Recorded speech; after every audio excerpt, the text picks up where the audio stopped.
जिल्हा परिषद शाळेच्या छतावरती 4 अर्भके सापडल्याची धक्कादायक माहिती समोर येत असून अकोला पोलीस घटनास्थळी पोहोचून या घटनेचा शोध घेत आहेत। ही अर्भके या ठिकाणी आली कुठून याबाबत सध्या कोणतीही माहिती समोर आलेली नाही। ही घटना अकोल्यातील जिल्हा परिषद उर्दू शाळेच्या छतावर घडली आहे।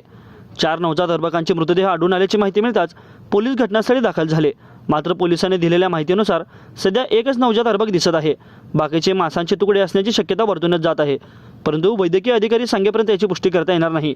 ज्या ठिकाणी अर्भकांचे हे अवशेष सापडले तिथून महिला जिल्हा रुग्णालय फक्त 500 मीटर अंतरावर आहे। पोलिसांनी या प्रकरणी पंचनामा करून सर्व अर्भकांचे मृतदेह शवविच्छेदनासाठी वैद्यकीय महाविद्यालयात पाठवले असून या प्रकरणी गुन्हा दाखल करून ही घटना कोणती कधी घडली याचा तपास सुरू आहे। जिल्हा परिषद उर्दू शाळेच्या आवारात काही मुले क्रिकेट खेळत होती। खेळताना त्यांचे चेंडू छतावर गेला।